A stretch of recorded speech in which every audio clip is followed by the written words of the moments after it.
Google Nest Audio 还有 HomePod Mini， 你两个需要考量到，其实并不只是它的音质啊、外形啊，我觉得最重要的还是在它整个生态链系统的资源。所以这两台你到底应该选哪一台呢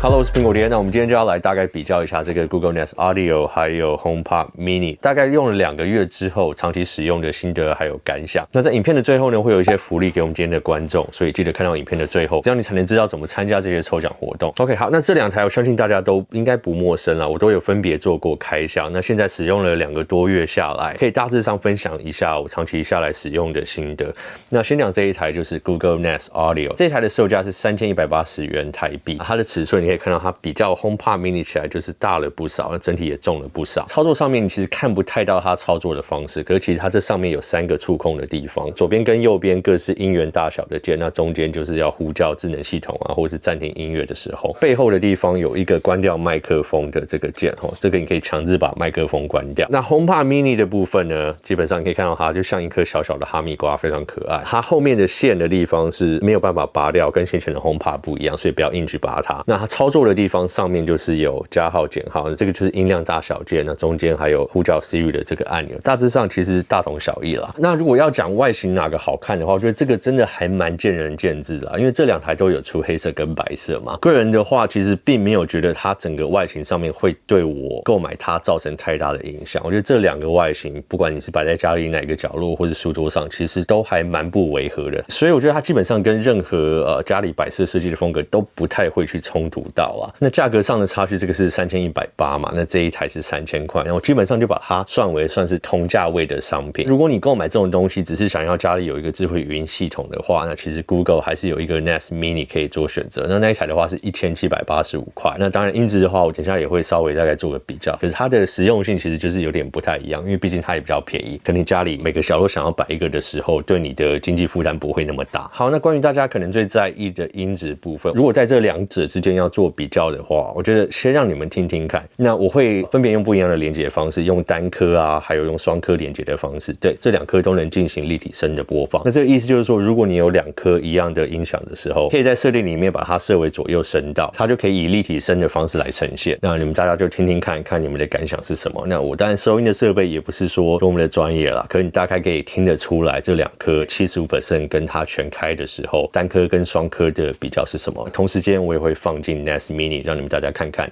它音质的差别大概在哪里。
好，那大家听完，你们可能都会有自己的感想。那我这边就来分享一下我自己的感想。那我们先来讲音量，这个就是一个很现实的问题。这个 Nest Audio 就是比 HomePod Mini 大了不少，它里面所使用的喇叭也比较大，所以这个就是一个先天硬体物理上面的一个优势。那当2颗摆在一起的时候，这个效果是更明显的。那可能有人说，这样的尺寸是不是应该跟 HomePod 比？可是 HomePod 的价格是这2台的3倍，这个就看你怎么去考量啦。当然 HomePod 的音量又是更大，看你的预算在哪里。如果你所所追求的是一个语音助理，然后又带有一些智慧音响的功能的话，那 HomePod 其实算是偏贵，虽然它的音质真的是很好。那以音量来说的话，就是 HomePod 大于 Nest Audio， 然后大于 HomePod Mini， 当然最弱的就是 Nest Mini 了。那在音质方面的话，我就比较以这2台来做个比较。OK， 我个人觉得可能也是音量的差距，那这个可能也跟你所在的空间距离也有蛮大的关系。测试的时候就是大概测在 1.5 公尺的距离啊，那还有再远一点，比如说5、6公尺之后的距离，这个其实听得出来蛮明显的差别啦。在 Nest Audio 的部分，它在低音的部分比较强之外，它跟声音又可以做得比较分离。HomePod Mini 这一点，其实光在低音的部分就输了不少，可是某一些层面来讲，它的音质也算是非常清晰跟清楚。可是有一个很现实的，在空间比较大的地方 ，HomePod Mini 的音量就是上不去。那在有一个距离的时候，其实这个就会是一个弱势。当空间比较大的时候，它有的时候可能就有点被一些环境音啊或讲话声音会去盖过去。所以虽然音质的部分是各有优缺点啦，可是当然如果你摆设的空间是一个比较大、比较广的地方，然后你又习惯听的音量是比较大声的时候，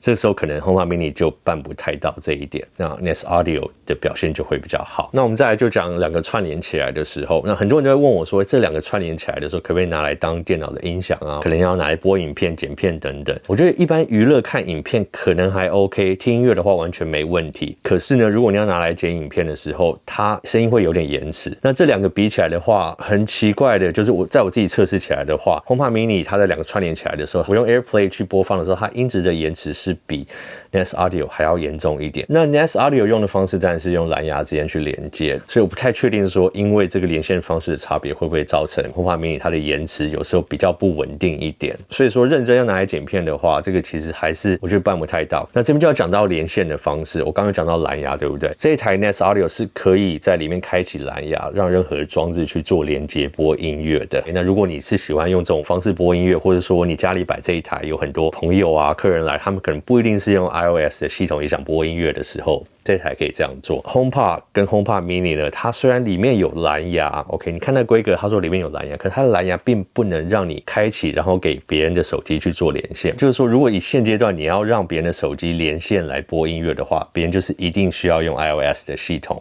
或是 Mac 的系统，那基本上除了这样的话就没有其他的办法。所以如果这一点对你很重要的话，你的选择可能就比较少一点。好，那下一个就要来讲音乐播放的服务，这个我也是发现有非常多人误会的一点。那先讲这个比较不方便的，就是 HomePod Mini 或是整个 HomePod 的系统，它可以进行串联直接播音乐的服务，就只有 Apple Music。意思就是说，当你呼叫 Siri 叫它播音乐的时候，它现阶段只能播出从 Apple Music 播出来的音乐。OK， 那以我个人来讲的话是没有关系，因为 Apple Music 的服务我都有订阅，整个 Apple One 的服务我都有订阅，所以对我而言是还好。可是很多人误会说，它也可以播 Spotify 啊，可以播 KKBOX， 其实是不行。那它要播的方式就是说，你要有你的 iPhone 或者其他 iOS 系统、Mac 等等，在上面先进行第三方的音乐播放串联系统，然后你再用 AirPlay 把它串联过来，让它这样去播放。所以你不能直接呼叫 Siri 叫它从 Spotify 播什么。那所以呢，如果你习惯使用的音乐串联服务是其他第三方的，并不是 Apple Music 的话，这一点在现阶段就是没有办法做到。苹果虽然一直说他们会开放第三方的服务，可是已经等了一阵子，到今年都还没有。那我们来讲这个 Google Nest Audio， 现在我在上面看到就是我的 YouTube Music 可以播放，然后 KKBOX 也可以用来播放，然后 Spotify 也可以用来播放，那台湾大哥大的 My Music 也可以用来播放。那这个是什么意思？就是说你可以在系统里面先预设选好，就是说你使用的服务是什么。所以呢，可能光这一点就会打消很多人可以买 HomePod 的理由，因为我知道在台湾其实使用 Apple Music 的用户并不算很多，有非常多人还是使用 Spotify 跟 KKBOX， 所以呢，这一点对你很重要的话，你要先考虑清楚这个地方。好，那再来就是智慧家庭的系统。那我个人觉得目前来讲，智慧家庭的系统在我这2个月试用下来，我觉得2个系统所支援的智慧家庭家电都还不算非常的完善，至少以台湾来说。那以现在这个阶段来讲，可能 Google 它所支援的智慧家电比 Apple HomeKit 还要再多了一点。那意思就是说，我在可能网络上在找东西在选择的时候，我看到比较多是可能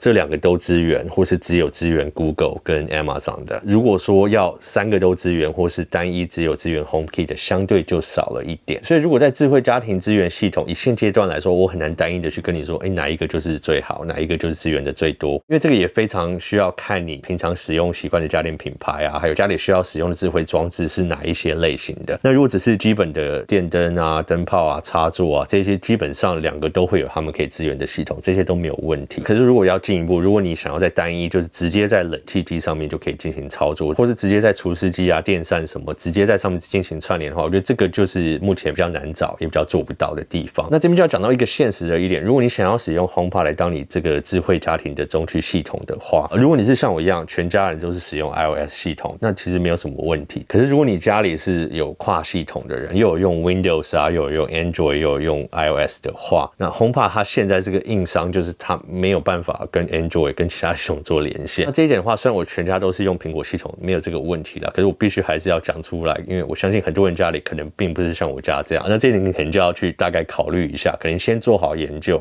家里使用的人是什么系统，还有你所要使用的智慧家电现在支援的是什么。如果你家里都是跨系统的使用者的话，你的选择可能就变成要是 Google Nest Audio。以现阶段来讲，这个就是没有办法。所以啊，我刚刚前面就有讲到，这个不单单只是你对外形的喜好，或是它的音调，或是它的音量、音质这些喜好，已经不是那么简单了。当它又是整合到整个背后的生态链，还有这个智慧家电系统在一起的时候，你变成要考量的地方就非常多，就不是那么单纯的你喜欢偏好哪一个。好啦，那像我们就来讲到刚刚前面提到的抽奖活动，大家如果对智慧家庭系统有兴趣，可以参加台湾大智慧家庭的活动，就有机会可以抽到 Google Nest Audio 的智慧音箱。那如果你单纯只是想要一些智慧插座，你就可以邀请5个亲友来填写这个问卷，那你就可以直接获得智慧插座，而且你邀请的5个人也有机会抽到智慧音箱。那这是什么意思呢？就是说如果你家里有5、6个亲友，那你们真的很想要有这个智慧插座，那你填了问卷就确定你一定会拿到智慧插座。那如果你又非常想要抽到音响的话，这5个人都填的话，你就增加了你拿到这个智慧音响的机会。那如果你已经填完问卷也参加完这个活动，那你也可以回到这个影片的下方留言说，你为什么喜欢智慧音响跟智慧家电？那这样你就有机会再抽到另外一台 Google Nest Audio。OK， 所以对智慧家电、智慧音响有兴趣的人，就不要忘记填写问卷，然后分发给亲朋好友，然后在下面留言，就有机会抽到 Google Nest Audio。